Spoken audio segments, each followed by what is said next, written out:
One of the greatest challenges when it comes to drawing, and possibly the biggest frustration for most artists, is the tendency for lines and curves to get wobbly because your hand is shaky. You wouldn't bother using rulers for that perfect line otherwise, right? Or that compass back in math class to draw the perfect circle. Let me show you a couple of really cool tools in Krita that are game changers. One of them, which I bet you have never heard of, is called the assistance tool. So grab a cup of tea and stick around to find out how I use it to achieve this line art and why you wish you had known about these magic tools earlier.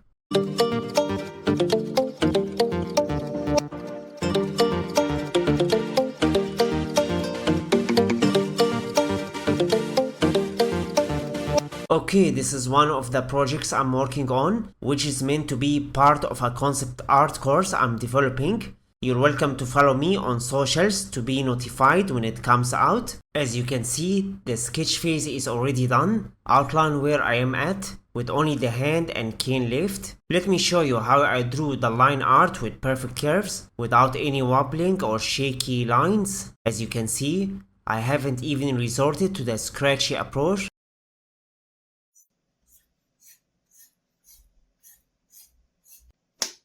All confident, single strokes. Without further ado, I will reduce my original sketch opacity.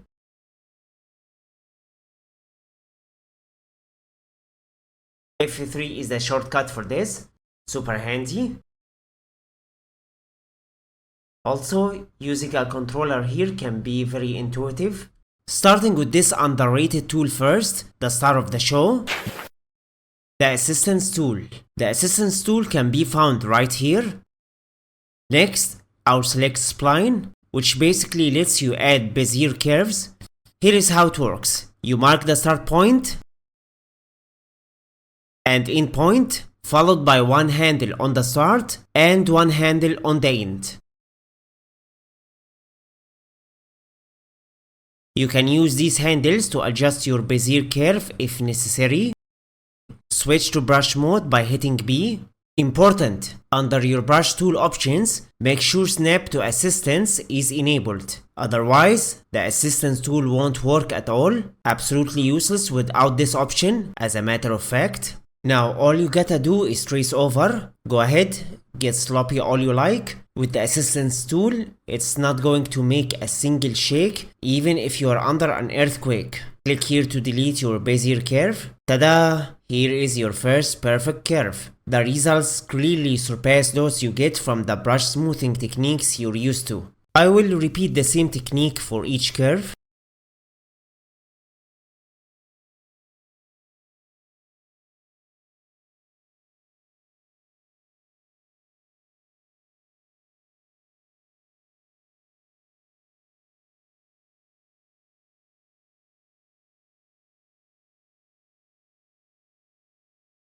Rather than wasting time deleting them one by one, I will just click here to clear all.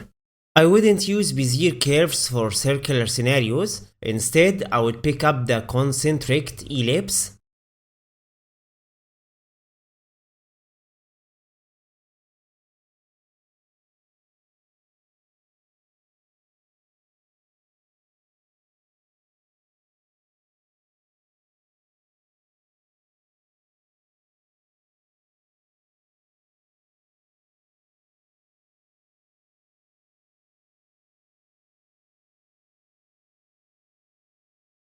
I am not worried about the unwanted overlaps because these can be erased out via selection and the delete button anytime, like so.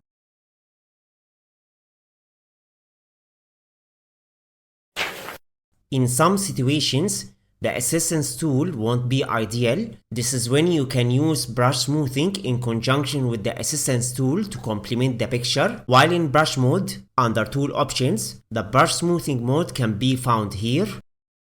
You can change it from here. Personally, I set shortcuts for them. These are my key combos, which I assign to my toolbox controller for an awesome workflow. So if you use this a lot and I have a controller at hand, pro tip for a smooth as butter workflow, I strongly encourage you to assign this to your controller. I find weighted working best for me here.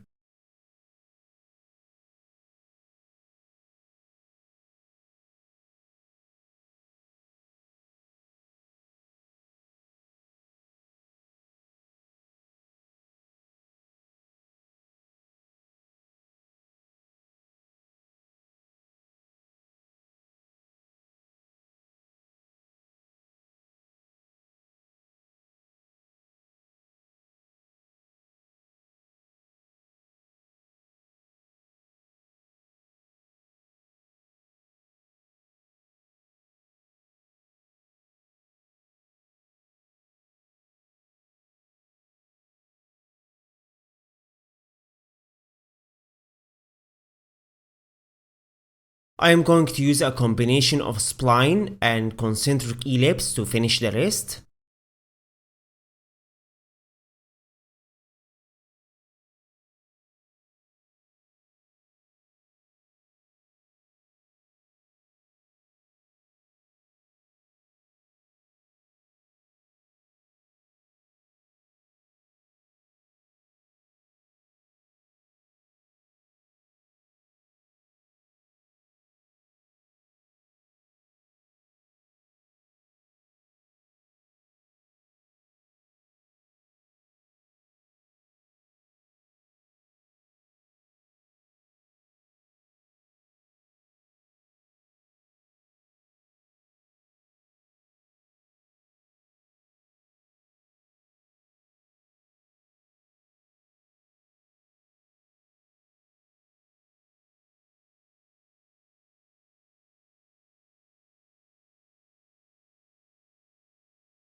You can use the liquify brush to slightly tweak things.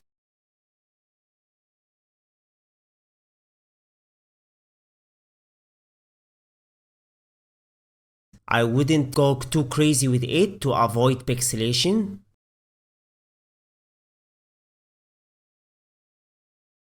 Last but not least, I'm going to use the fill bucket to test for any leaks. What I mean by leaks is ensuring there are no gaps or opening in the surrounding line art. This is absolutely necessary if you plan to use the color filter tool. What this tool does is let you mark the enclosed white spaces within your line art with the solid colors you want. For example, if you want your base to have a blue color, you place a blue mark. If you want your cane to look dark brown, you place a brown mark over there. Similarly, if you want your tarbouche hat to look red, you place a red mark over there, and so on. When done, you click that start button and presto, your base colors are in position, ready to add shadow layers. But since it's very line art dependent, you can't have gaps in between, otherwise colors will leak. I will discuss this technique in the upcoming line art and coloring parts of my kitchen knife tutorial.